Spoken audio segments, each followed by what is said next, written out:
Mage decks. We'll talk about that in a little bit. For now, game one's about to begin. The Hunter versus Demon Hunter. Two classes seeking out their prey as we go into the opening mulligans here. Looks like the POVs might accidentally be flipped because Fr0zen is not playing the Hunter as far as I know.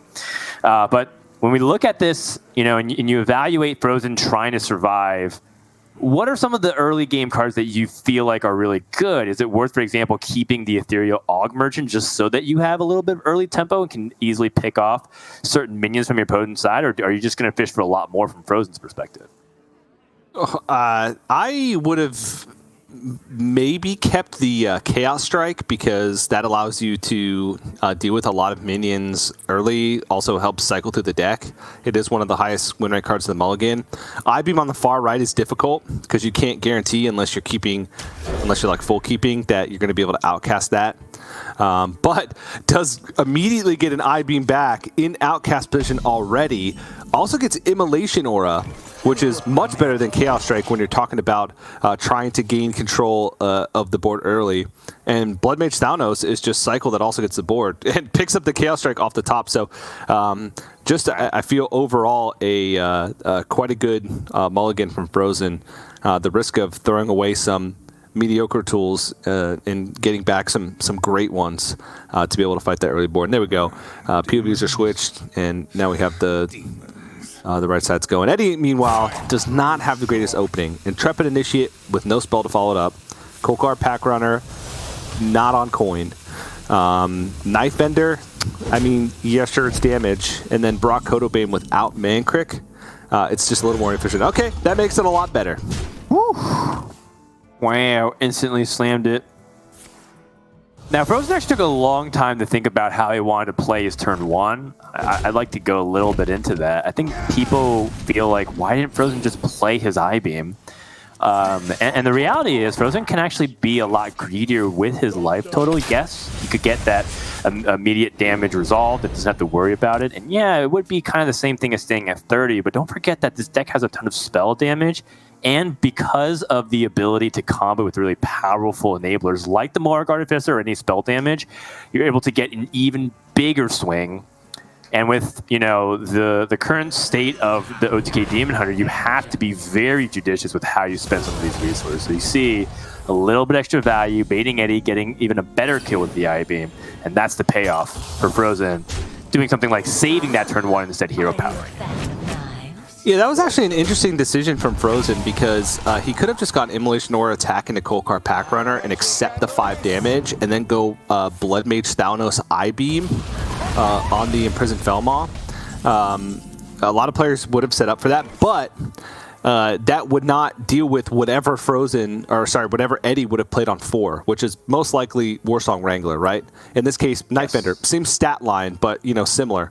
So holding on to or getting the Blood Mage Thalnos had the chance to block the 5 damage, and he knew that if a 3/4 in some capacity was played on the next turn, he had Talented Arcanist plus the Immolation Aura to clean it up. So it ended up working out really well, and he came to that decision incredibly quickly, which I was trying to play catch up on what his game plan was since that first play seemed so good to me.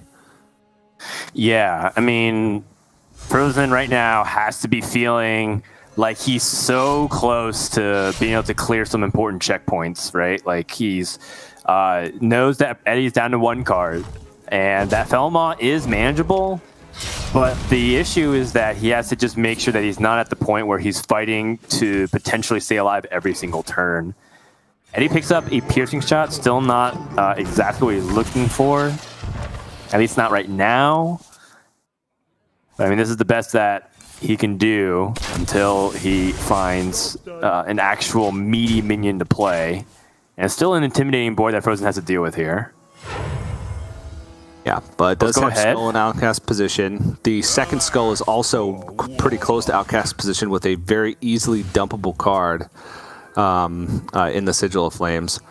Double Illidari Studies, if he just plays those, also means that he can go Sigil of Flames plus Skull next turn. The difficult part is that that means he's accepting essentially 2 turns worth of damage from these minions, including the Imprisoned Felmaw emerging from its imprisoned state. So that can be tough. I mean, it doesn't really have anything else to do with this mana. I mean, it's free. Okay, I-beam. Yeah, I think we want to use that for sure. If he uses the Illidari Stardies, it moves its position. Yeah. If it does move its position, though, it'll eat up the Illidari Studies buff, but it'll actually be free. Oh, no, it won't be free because you'll only have casted 2 Illidari Studies, so it'll still be 1. It'll be 1 no matter what. Yeah. That makes sense. And I don't know if he necessarily wants to use it either because he feels like he has a lot more value. Problem is, again, he doesn't have the big enablers. The 5 damage goes face. That's scary. That's counted damage here. There's 5 on the board. Piercing Shot does an extra 4. Quick Shot does 3. Looks like he might be just a little bit off here. No. Adorable Infestation gives a +1/+1. Yeah, Adorable Infestation, Piercing Shot, Quick Shot. That's lethal. That's exactly 14, Oh right? my goodness.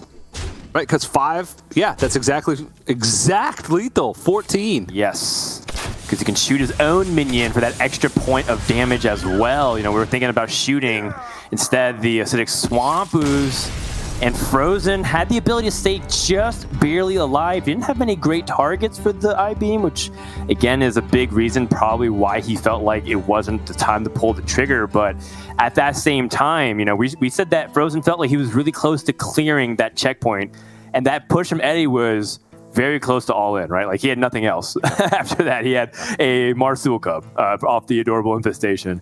So in terms of the desperation from that Face Hunter, it was almost reaching critical levels. But I mean, it just shows you the power of that deck. Even if your opponent has a lot of those great tools of disabling it, you can just push out so much damage very quickly. And I think Fr0zen just got caught a little bit off guard there. Yeah, it would have to have been that exact combo to kill him, right, on that turn. That's actually maximum damage that he could have dealt on that turn. And got the Imprisoned Flamal to face, which Fr0zen was hoping that the 3-2 would have been able to absorb some of that. So I don't blame Fr0zen for not trying to, you know, I-beam that turn with the 1 extra mana or attack it to a 1-1 with the Eldrazi Warblades because he had tools to stabilize. He had a little bit of card draw. If he picks up Moarg off the top, he has Philosophy to copy Moarg and then I-beam along with an Eldrazi Warblade swing to clear things off and heal back up. And you're right, it was that was pretty much the final push for Eddie, right? That turn would have been the, all right, set up for lethal if it hadn't been. So, you know, I don't disagree with anything Fr0zen did there. It's just sometimes Face Hunter just gets there. 2 Imprisoned Felmals that both hit face. Tough to get past that. Yeah, and you know, it's one of those things where you're playing the overall odds, right? You think he has to have those 2 specific cards in order to beat me, and those were the 2 cards that he had. So, you know, in terms those of mana 3 specific cards. Damage.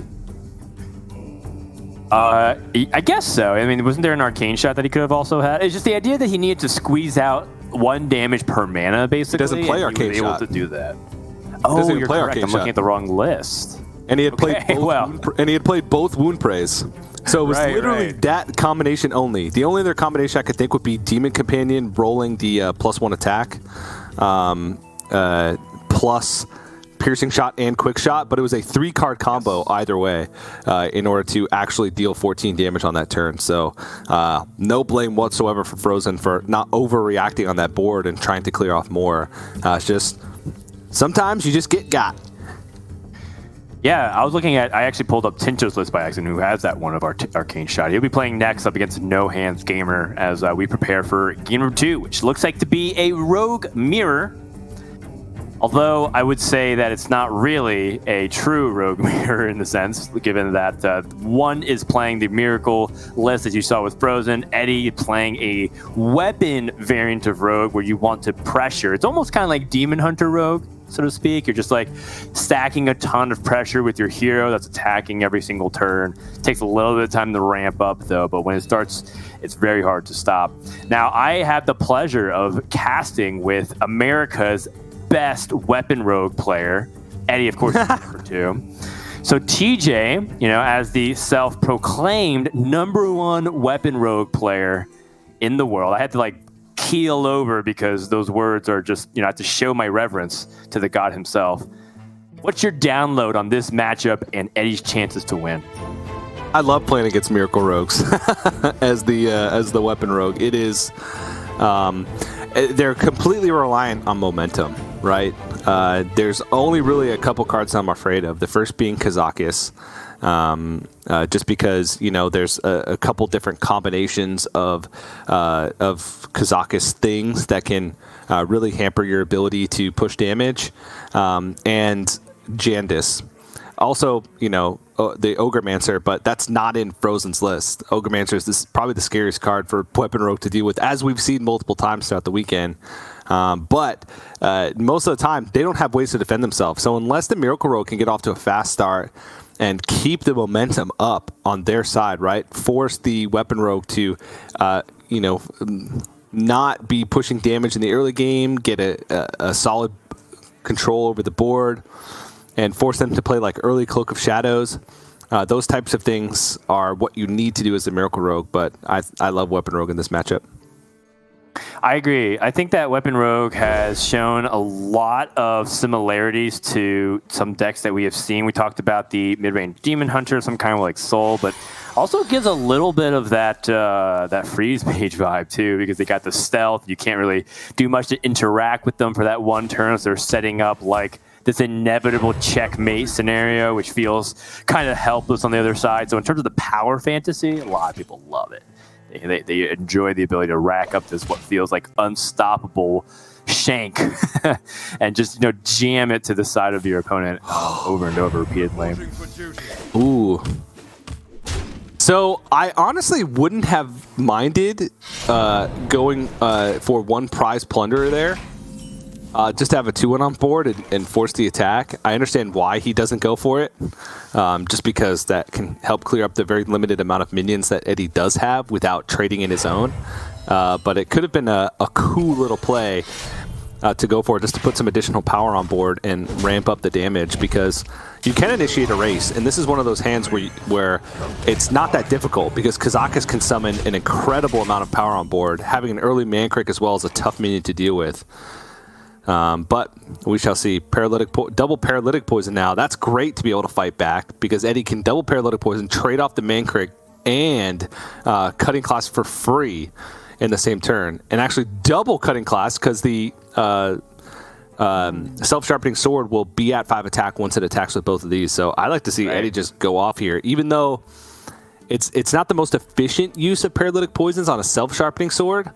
It's still really good to be able to power cycle through the deck. I agree. I like it, and at one point with the Weapon Rogue, you kind of have to just go for a full send, in terms of pressuring your opponent, trying to draw as many cards, and yes, your opponent could be doing some trickery up their sleeves, because it is a rogue deck after all, but as long as this Kazakis doesn't summon a unstoppable golem for him to deal with, like a Taunt Divine Shield minion, which is going to be very problematic for Eddie. I mean, that could be part of it, the taunt.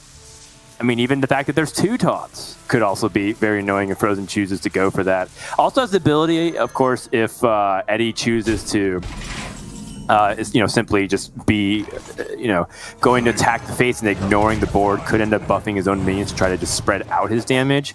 But it's certainly interesting choices here offered for Fr0zen and his medium golem. Yeah. The Kazakis is one of the cards that can help swing the matchup, but this is just such a fantastic opening for Eddie. Love the hold on the Cutting Classes, because not only does it give him a prize plunder out to be able to clear off a board and be able to swing face with the weapon, but it also, with playing Mankrik in that turn, it also has a chance to just summon Ogre right from the deck, which pretty much would have been lights out for Fr0zen, because if you have a 3/10 hitting you every turn alongside all of the damage that Weapon Rogue's just able to do naturally, you're going to die quite quick.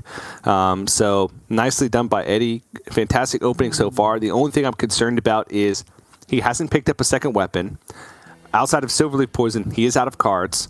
And the Self-Sharpening Sword is limited, right? It only has 2 more charges left no matter what. So that's not enough damage to end the game.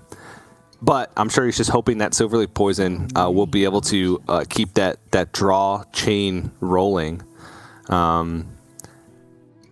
This Golem was, I believe, summon a copy, but I'm not entirely sure.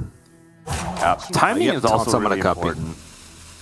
Yeah, timing is also really important because, you know, as much as you'd like to play the 5-mana card on turn 5, that sounds like the simplest play. It's also one of these things where Fr0zen's wondering, are there opportunities to squeeze out even more value? You know, for example, you know, do you feel like both of these will survive, and therefore you get a chance to Shadow Step the Golem and be able to go again?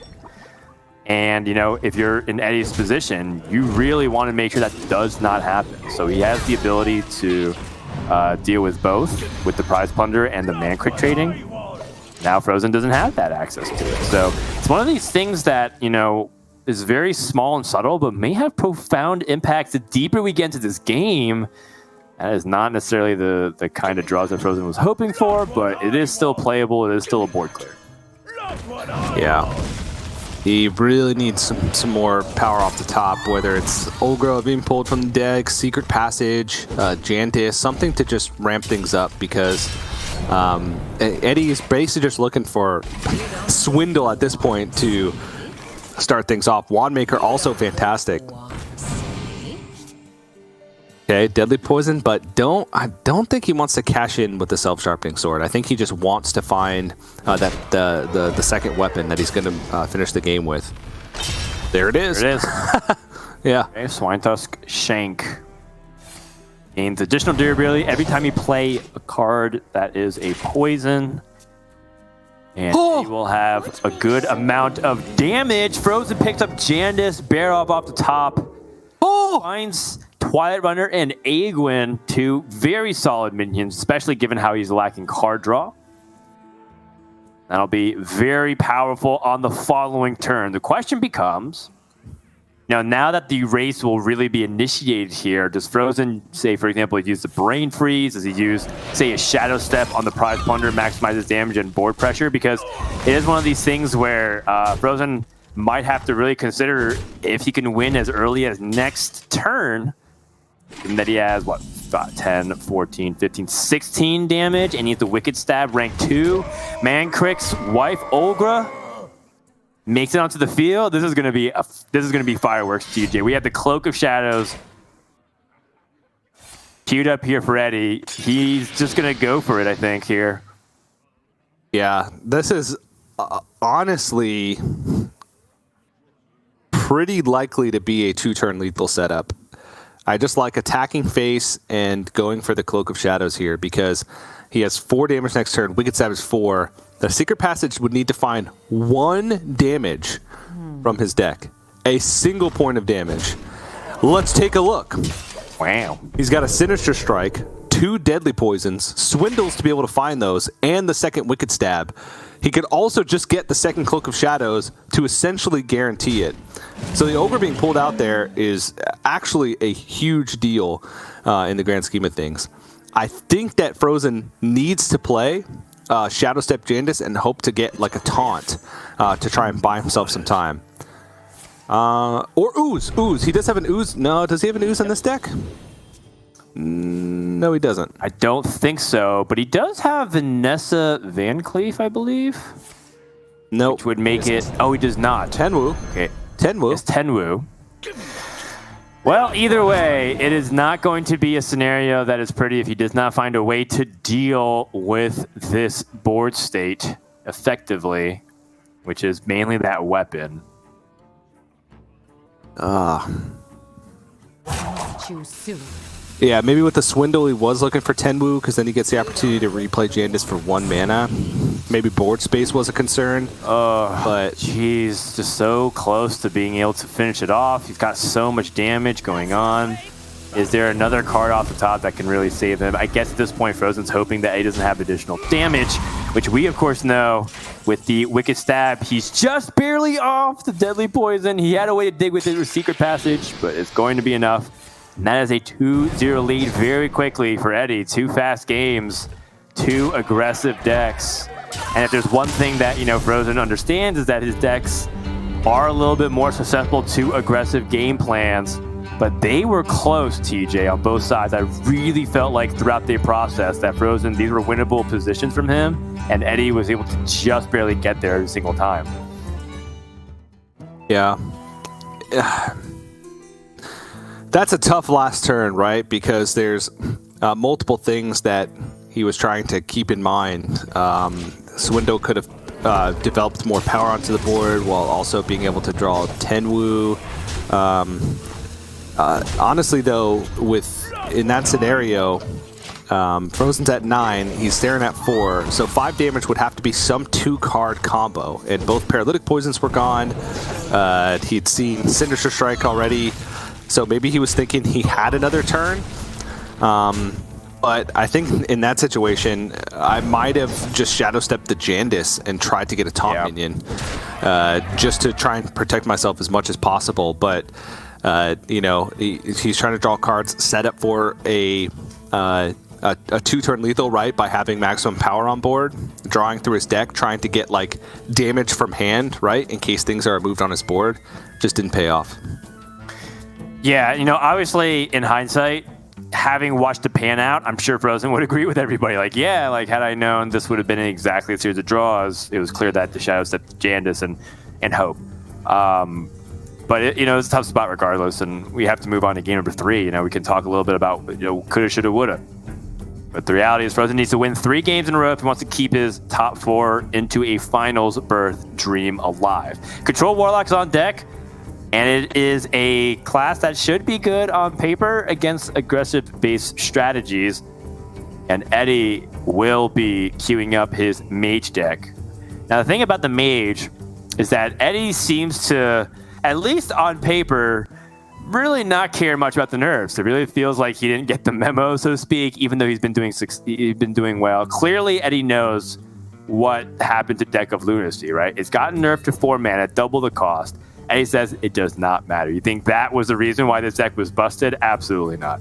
He says go ahead and play this Deck of Lunacy that's nerfed while other people have removed it, and he's made top 4. You know who's also made top 4 playing Spell Mage without Deck of Lunacy, effectively the same kind of feel of it, is No Hands Gamer. So Spell Mage is still very much on the table, TJ. It is, and Mage is the highest win rate deck in week 2. So, you know, highest win rate class, I suppose. And there's a bunch of different archetypes of it. But, you know, when you suffer a nerf like that and players say, oh, it's not really playable anymore, and then still have success with it, it's got to mean something. So even though Deck of Lunacy can't just be jammed on 2 and win you matchups that would otherwise be bad matchups, it's still a card that even if you play it on 4, you're missing a couple draws, but you still have those cards off the top that can just destroy games. So let's move into it. Eddie versus Fr0zen. Eddie up 2-0. A ticketus keep from Fr0zen. Whew. Wow, that's spicy. I mean, ticketus has been pretty impactful in certain matchups. I mean, it's also just a great, fantastic tempo play. It's also the star of Fr0zen's ability to make a comeback Game 3 victory against Mulligan yesterday for a 3-0 sweep. So, I mean, what are your thoughts on holding on to ticketus here? I don't know, because I haven't played Fr0zen's specific deck against this matchup, because Fr0zen's got a little bit of an interesting lineup. He's got the Demonic Studies, Void Drinkers, Free Admission, a much more demon-heavy and minion-heavy version of Control Warlock. Ticketus can come out earlier on in the game because of Demonic Studies. You can Fr0zen has showed that he's not afraid to just play it on 6 as an 8/8, where in a lot of matchups it's effectively an 8-drop, right? Because you have to corrupt it with at least a 7-cost card on 7, and then play it on 8 to get that effect where you're destroying your opponent's cards. Oh man, he just ripped a Cares Flow from a Ruined Orb. Jeez, that's the nuts. That is pretty much the ideal card that you can get in a slower matchup where you feel like you can get away with it and not feel punished. But yes, that was a really important pickup here from Eddie. And he picks up even more card draw. So things are looking pretty good so far for Eddie's Mage. And Fr0zen just pretty much going to capitalize on the fact that there's not a lot going on, doesn't really need the fragments. Oh, he finds a deck of Lunacy. But he's found Deck of Lunacy, but he's already played in Canner's Flow. And against this matchup, Deck of Lunacy is actually better before you've played in Canner's Flow because you get more of like these wide board minion generation cards, which is what you want against Warlock. You want the Grand Slams, right? You don't necessarily want the Libram of Hopes because 8/8s are actually not that difficult for Mage to deal, or sorry, Warlock to deal with because they do have the Cascading Disaster, plus the additional Cascading Disasters that are going to be taken from Yashiraj. So it's a lot easier for them to deal with that one big minion than it is, say, 4 3/5s, right? Especially that damage that you're also giving up. So, and also the 6 cost, you're drawing a lot of cards. You want to be able to get those 6 drops because you do have a good amount of 3 drops in the deck. I guess we do have to talk about what cards he's already played. He had Arcane Intellect drawn, Cone of Cold drawn, Mask of Cthulhu drawn, and he only has 3 7 drops. So I guess it's not that big of a deal, but he doesn't have enough burn in hand to reliably play Deck of Lunacy on that turn and think that he can win the game easily, right? Most of the time you win this matchup by just going upstairs, getting a massive amount of burn, reducing the cost of your deck, big burst in a single turn. Yeah, that all makes sense. And I think against the Warlock right now, Eddie has seen the line and he's going to follow it. Try things out with the Rune Orb to see what he can find. I don't know how valuable this counterspell is at first glance. I'm looking at some of the spells in Fr0zen's hand.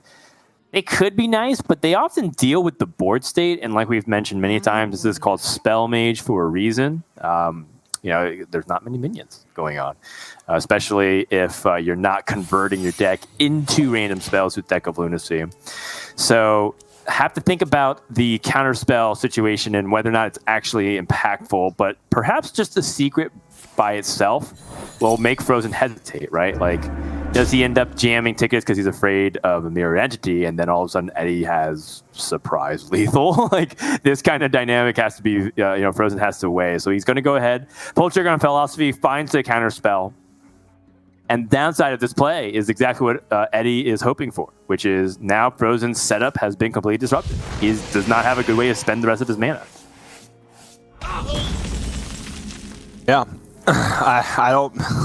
It feels like Control Warlock's play like that is very similar in most games against Spell Mage because, like you said, they don't have minions to be able to clear into. And now Fr0zen corrupts the Ticketus, which he kept up hitting it, but he's dead. That's a 3-0. Yep, that's it. The series is over. Spell Mage able to burn out the Warlock. And what was an impressive 9-game streak from Fr0zen. Very clean, very well done up until this point. And he just as quickly able to deliver the medicine to what Fr0zen has been doing, right? Fr0zen's been doing the exact same thing, 3-0, 3-0, 3-0, and he's like, it's my turn to return the deal that you've been doing to so many other players. Yeah, that was something of a series. So fast. Fr0zen, it was so fast. I feel like there was a lot of things that Fr0zen could have done differently to survive that game, but it's so hard to know what the Mage is gonna do, right?